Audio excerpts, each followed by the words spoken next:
How you going? Tony Ricciardello, 10-time Australian sports sedan champion. Turned 40 this year, so starting to push the age limit. There's a few younger guys coming through, but it's good that we're still fighting for the lead. Look, I've been driving sports sedan since I was 17, so quite a few years. And the old girl's done a few miles as well since 1992, when it was originally built.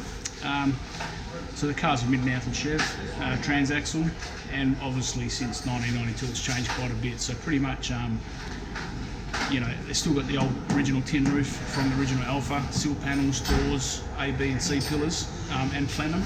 That's all the original car from back when it was built.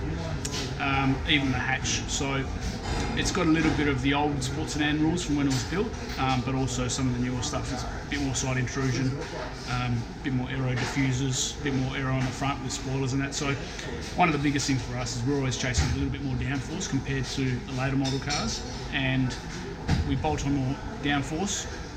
We increase the downforce, and then obviously another part of the car becomes weak. So then we're always, it wasn't originally built that way. It had tunnels originally, which weren't allowed to be used back then, but there's always things that we try to keep the original car there without jeopardising its history, but also keep it up the front. So I think we've done pretty well at that. But always looking in the mirror, and there's always a Tomasi, there's always a bloody Audi in the back. So we've been through a lot of generations of different drivers, and like Dad's been involved in the sports sedan since early 80s, from when the first car was built in Perth in 1984, I think it was. So, mate, it's good. Sometimes it's a pressing weekend. There's a lot of challenges on the way, and but mate, it's fantastic, enjoyable. Live on the edge with this. Awesome. And I suppose if someone doesn't know much about sports sedans in a simple way, how would you describe them? I know it's maybe not a simple way, but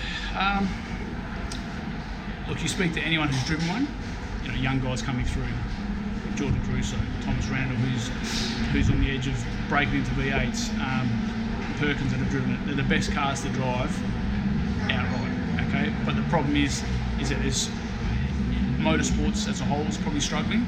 Money is very difficult, and it's not easy to go race a sports sedan. If you've got it right, you can have a fairly cheap weekend, but even go-karts are expensive these days. So, mate, it's just living on the edge, really, and pushing the limits. So it's like us jumping out of an aeroplane and pulling the parachute. We keep going a bit closer to the ground before we pull it. We're doing the same thing. We're getting closer to the edge, and we keep pushing our boundaries, and it shows with our lap times too. They keep improving as well. So a little bit of a harder compound tyre, so probably chasing speed's a bit harder for us now. But the Hankook tyres are really holding up to the loads that we're putting through them. They're lasting a weekend, plus we can run another one to keep the cost down. And we're always got little sponsors coming along, looking for massive power gains. The A Performance are hopped on board this year for the sports sedans. They build exhaust systems. Exhaust systems make power, so it's all contributed to one direction. We want to go fast. Awesome. Well, thanks for that, Tony, and good luck this year with the battle for, I suppose, championship number 11. Yeah, we'll keep pushing along. Long way to go, but we'll keep pushing. Awesome. Too easy.